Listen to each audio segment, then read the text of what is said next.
बिस्मिल्लाहिर्रहमानिर्रहीम। अस्सलाम वालेकुम। Welcome back students. Last lecture में हमने 1.5 के क्वेश्चन नंबर 3 तक मुकम्मल किया था। आज हम 1.5 के क्वेश्चन नंबर 4 को करने जा रहे हैं। अच्छा जी, इसमें देखते हैं कि आपके पास क्वेश्चन है if A is equal to this and B is equal to this, then आपके पास दो उन्होंने दिए हुए हैं। फर्स्ट में आपका joint of A into joint of A equals to joint of A into A is equal to determinant of A is equal to R. सारी पुरानी चीज़ें, कुछ भी नहीं नया इसके अंदर नहीं है। तो हम जल्दी से चलते हैं टाइम ज़ाया किए बगैर अपने क्वेश्चन की तरफ। फर्स्ट पार्ट क्वेश्चन नंबर 4, ठीक है। आपको जो डाटा गिवन है A is equals to 1, 4, 2 and 6। सिर्फ मैं ए को लिख रही क्यों? क्योंकि जो मुझे इसके अंदर फर्स्ट पार्ट में प्रूव करना है that is a into joint of A which is equals to a joint of A into determinant of A is equals to determinant of A equals to I into I। अच्छा, एक बात याद रखिएगा कि आपके पास जो हमने बताया था कि A B is not equals to B A। In general A B equals to B A होता है इन जनरल जब आपके पास ये नंबर्स हैं, ठीक है। तो मीन्स के 2 × 3 equals to 3 × 2 हो सकता है। But in matrices A B, multiplication of 2 matrices, this is matrix A, this is matrix B, multiplication of 2 matrices is not equals to if you change their order. Order change कर देने से उनकी multiplication equal नहीं होती। लेकिन अगर आप यहाँ पर देखें तो ये ए इंटू जॉइंट ऑफ ए है। अच्छा, अब आपको पता है कि जब हम जॉइंट ऑफ ए ले रहे हैं, ठीक है, तो आपके पास जो मैट्रिक्स है वो डायगोनल अपनी जगह चेंज कर लेता है, ठीक है। Is equal to joint of A into A, और डिटरमिनेंट आपके पास एक सिंगल वैल्यू होती है, ठीक है, रियल नंबर होता है, और आई आपके पास आइडेंटिटी मैट्रिक्स होता है। अच्छा, इसको 1 बाय 1 करके चलते हैं। मतलब मैं इसको एक पार्ट कंसीडर कर लेती हूँ, इसको सेकंड कंसीडर कर लेती हूँ, और इसको थर्ड कंसीडर कर लेती हूँ। 1 बाय 1 इसको मैं सॉल्व करती हूँ और फिर इसको लेके चलती हूँ। तो सबसे पहले मतलब इसमें आप left hand side right hand side नहीं लिख सकते क्योंकि आपके पास 3 चीज़ें इक्वालिटी के साइन के साथ इक्वेट हो रही हैं। तो वो left hand side right hand side तब हम लेते हैं जब 2 चीज़ें होती है और एक इक्वालिटी का साइन होता है। यहाँ पर आपके पास 2 इक्वालिटी के साइन है, ठीक है। A into joint of A, you know that matrix A is 1, 4, 2, 6, ठीक है। साथ ही मैं इसका जॉइंट ऑफ ए भी ले लेती हूँ। मैंने आपको बताया था कि जॉइंट ऑफ ए कैसे लेते हैं, by changing the main diagonal interest, ठीक है। मेन डायगोनल इंटरेस्ट को चेंज कर देंगे, 1 की जगह 6 आ जाएगा और 6 की जगह 1, and changing the sign of remaining interest, ठीक है। जो भी आपके पास रिमेनिंग इंटरेस्ट रह जाती है उनके आपने साइन चेंज कर देने हैं, तो आपके पास एड जॉइंट आ जाएगा। आप simply what can you do, you are going to simply multiply A with adjoint of A. जो मैट्रिक्स ए है उसके साथ आपने एड जॉइंट ऑफ ए को मल्टीप्लाई कर देना है। तो पहले मैं मैट्रिक्स ए लिख लेती हूँ, then adjoint of A। अच्छा जी, now we are going to multiply it. बेटा जब पिछले लेक्चर्स में मैंने आपको सिखाया था मल्टीप्लिकेशन के लिए, मैंने आपको कहा था कि आपको चेक करना है कि कन्फर्मेबल है एडिशन के मल्टीप्लिकेशन के लिए कि नहीं। तो आपको मैंने एल शेप बताई थी कि आपको इस तरह से वो एल शेप को कंसीडर करना है। आपने रिमेंबर रखना है कि आपके पास row of first column of first matrix equals to row of second matrix, तो वो मल्टीप्लाई हो सकता है। फिर मल्टीप्लाई करने के लिए जब प्रोसीजर की तरफ जाना था तो मैंने आपको कहा था कि आपने एल को उल्टा देना है और आपने 7 के फिगर को अपने माइंड में याद रखना है। नंबर 7 अपना आपने याद रखना है। तो 7 को अपने माइंड में रखते हुए हम इसको मल्टीप्लाई करते हैं। तो ये देखिए, मैं यहाँ पर एक एरो बना लेती हूँ एरो हेड के साथ, ये देखिए इस तरह से। फिर tail to with tail multiply होगी, प्लस हेड विद हेड होगा। फिर इसी तरह से ये नेक्स्ट के साथ चला जाएगा। तो 1 × 6 कनेक्टिंग साइन प्लस 2 × -4, ठीक है। फिर यहाँ पर हमने फिंगर गैप छोड़ देना है, और अब अगला आपके पास कॉलम प्रेजेंट है तो आप फिर इसको इसके साथ सेम सिमिलर मेथड से मल्टीप्लाई करेंगे। 1 × -2 प्लस 2 × 1, ठीक है, और फिर आपके पास ब्रैकेट क्लोज हो जाएगी। Now you are going to move to the second row, ठीक है जी। 4 × 6 सेम थिंग आपके पास आएगी, into 6 × -4, 4 × -2 connecting sign is plus, into 6 × 1, ठीक हो गया equality. 6 1 6 plus minus minus 8, 24 -24, -2 plus 2, -8 plus 6। सही हो गया, यहाँ तक क्लियर चल रहा है। -2 0 0 -2। अब इसको हम नाम दे देते हैं रोमन काउंटिंग में 1 का। अब हम चलते हैं सेकंड साइड की तरफ। तो सेकंड साइड हमारे पास थी adjoint of A into A. Simply अब क्या करना है कि जो एडजॉइंट का मैट्रिक्स है आपने वो पहले लिखना है। ठीक है, एडजॉइंट का मैट्रिक्स ये है। अब कुछ भी आपको दोबारा से फाइंड करने की ज़रूरत नहीं है, क्योंकि सेम क्वेश्चन चल रहा है। तो एक दफ़ा जो चीज़ें फाइंड हो गई उसको दोबारा फाइंड नहीं करना, क्योंकि पेपर में आपके पास इतना टाइम नहीं होता कि आप अपने टाइम को वेस्ट करें। सेम मल्टीप्लिकेशन हो गया, मैं इसको डायरेक्टली मल्टीप्लाई कर रही हूँ, इस तरह से ब्रैकेट्स करके नहीं लिख रही। ठीक है, 6 into 1, 6 1 6 minus plus minus 4 2 8, 6 2 12 minus 12, 4 1 4 plus 4 1 4 and plus 4 and minus 4 2 minus 8 plus 6 1 6। जब हम इसको सॉल्व करेंगे तो -2 माइनस प्लस 0 0 एंड -2। अब इसको हम दे देंगे 2 का नाम। अगर हम चलते हैं अब थर्ड साइड की तरफ, थर्ड साइड में हमारे पास है जी determinant of A is equals into I. ठीक है, अब सबसे पहले डिटर्मिनेंट की वैल्यू हमने फाइंड करनी है। तो आपको मैंने बताया था कि मैट्रिक्स ए का जब हम डिटर्मिनेंट लेते हैं तो डिटर्मिनेंट साइन को यूज़ करते हैं। ठीक है, तो ये डिटर्मिनेंट साइन यूज़ होगा और वही cross multiplication with negative sign, तो डिटर्मिनेंट आ गया -2। अब सिंपली आपने क्या करना है, determinant of A multiplication with I, तो determinant of A is -2 and I is you know that 1 0 0 1। अच्छा जी, हमें कैसे पता चला कि 2 क्रॉस 2 का है, क्योंकि एक तो ये लिखा नहीं हुआ कहीं पे भी कि 2 क्रॉस 2 का आइडेंटिटी मैट्रिक्स है। हम इस वजह से इसको 2 क्रॉस 2 का लेने के, बाकी जो हमारे पास मैट्रिक्स ए है वो 2 क्रॉस 2 का है। अब आपके पास एक रियल नंबर मैट्रिक्स से मल्टीप्लाई हो रहा है, तो रियल नंबर जब मैट्रिक्स से मल्टीप्लाई होता है तो उसकी मल्टीप्लिकेशन का मैथड चेंज हो जाता है। वो रियल नंबर हर एंट्री से अलग अलग मल्टीप्लाई हो रहा होता है। तो -1 इंटू -2 0 0 -2। अब इसको हम दे देते हैं नाम 3 का। ठीक है, ना from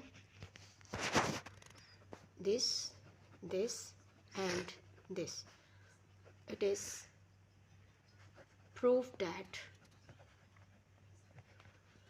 a into adjoint of a equals to adjoint of a into a equals to determinant of a I। ये प्रूव हो गया, ठीक हो गया। अगर हम इसके सेकेंड पार्ट की तरफ चलते हैं तो सेकेंड पार्ट में देखिए b into B inverse is equals to I into B inverse into B है। ठीक है, अब सेकेंड पार्ट को स्टार्ट करते हैं। मैट्रिक्स b दिया हुआ है 3 2 -1 -2। मुझे करना क्या है इसमें, मुझे इसका इन्वर्स फाइंड करना है, बी इन्वर्स, क्योंकि बी तो मैट्रिक्स मुझे दिया हुआ है, आई में मुझे पता है, तो मुझे बी इन्वर्स फाइंड करना है। तो बी इन्वर्स किसके इक्वल होता है, adjoint of B divided by determinant of B. तो फर्स्ट ऑफ ऑल हम डिटर्मिनेंट फाइंड करते हैं, क्योंकि अगर डिटर्मिनेंट आपके पास सिंगुलर होता है तो क्वेश्चन एट वंस स्टॉप हो जाता है। तो सेम तरीका होगा डिटर्मिनेंट का -6, this minus and the formula connecting minus will become plus, that is -4।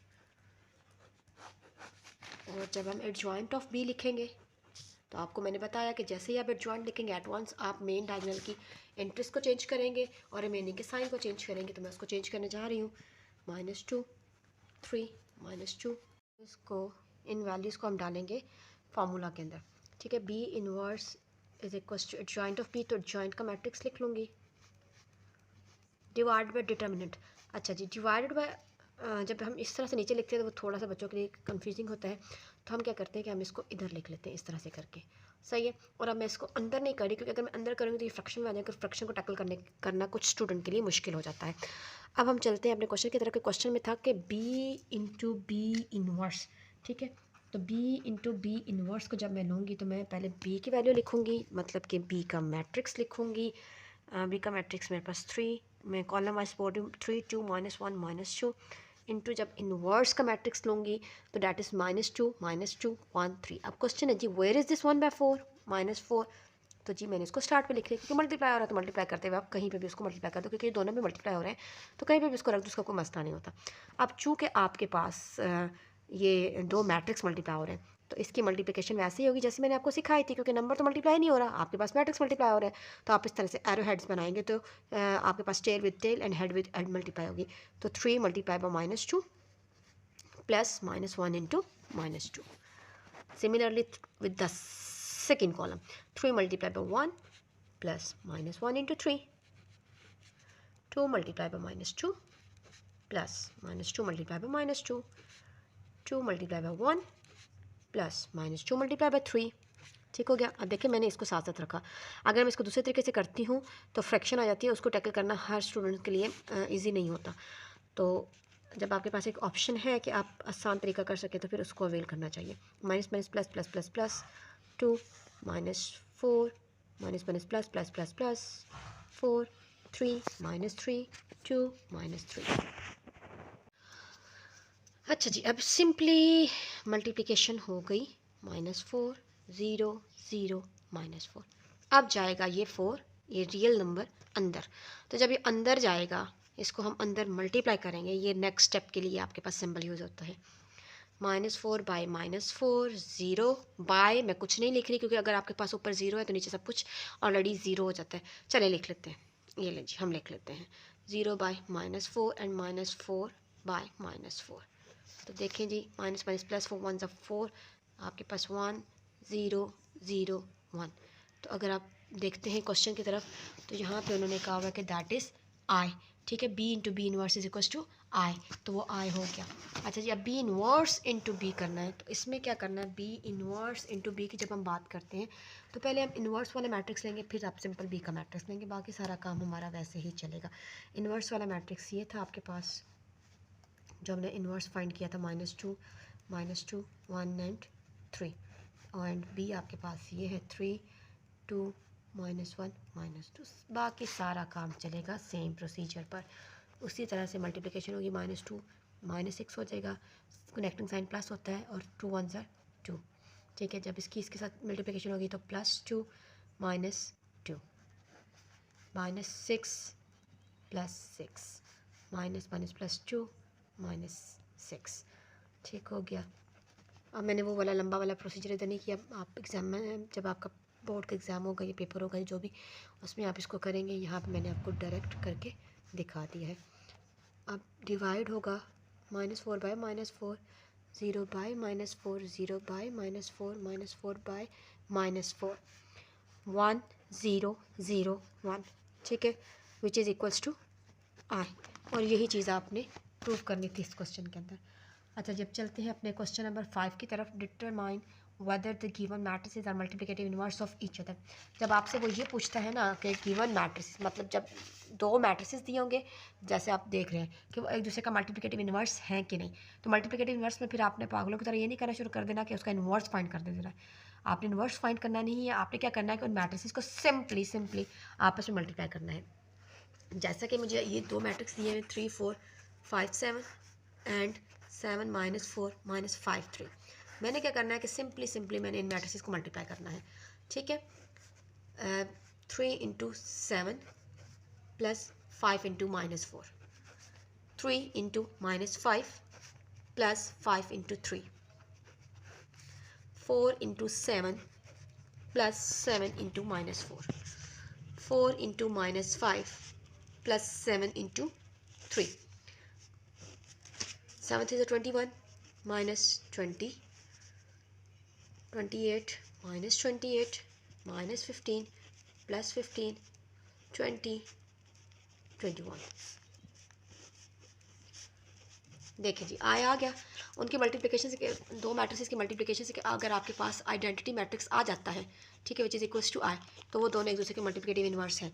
Same काम आप इस सेकंड मैट्रिक्स के साथ कर लेंगे। अगर ये एक दूसरे के साथ मल्टीप्लाई करने के बाद आइडेंटिटी मैट्रिक्स आपको ऑब्टेन हो जाता है तो then they are the multiplicative inverse of each other, otherwise no.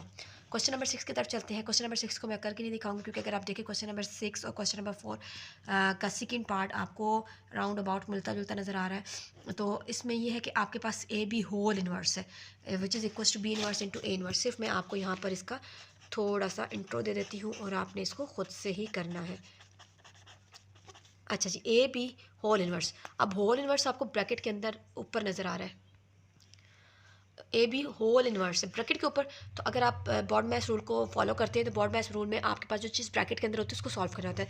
तो सबसे पहले आपने ए बी मैट्रिक्स फाइंड करना है। ए बी मैट्रिक्स कैसे फाइंड होगा, ए मैट्रिक्स को बी मैट्रिक्स से मल्टीप्लाई करके, जैसे भी मल्टीप्लिकेशन मैंने आपको सिखाई है, मल्टीप्लाई करने के बाद आपके पास एक ए बी मैट्रिक्स आ जाएगा। और जब आपके पास ए बी मैट्रिक्स आ जाएगा तो ए बी का इनवर्स किसके इक्वल होगा, adjoint of A B divided by determinant of A B, और यहाँ पे आपने बी का अलहदा से इन्वर्स फाइंड कर लेना, ए का अलहदा से, दोनों मैट्रिक्स को आपस में मल्टीप्लाई कर देना, left hand side is equal to right hand side हो जाएगी। ठीक है, अगर आप लोगों को ये क्वेश्चन समझ में नहीं आता, सोल्यूशन करते हुए, कोई सॉल्व करते हुए कोई मसला मसाइल होता है, तो आप मुझे कमेंट सेक्शन में बताइएगा, इंशाल्लाह मैं आपको सॉल्व करके उसकी वीडियो को अपलोड कर दूँगी। होप सो आपको समझ आई होगी इंशाल्लाह। बहुत जल्द नेक्स्ट वीडियो में नेक्स्ट एक्सरसाइज के साथ मिलते हैं। ओके, अल्लाह हाफिज़।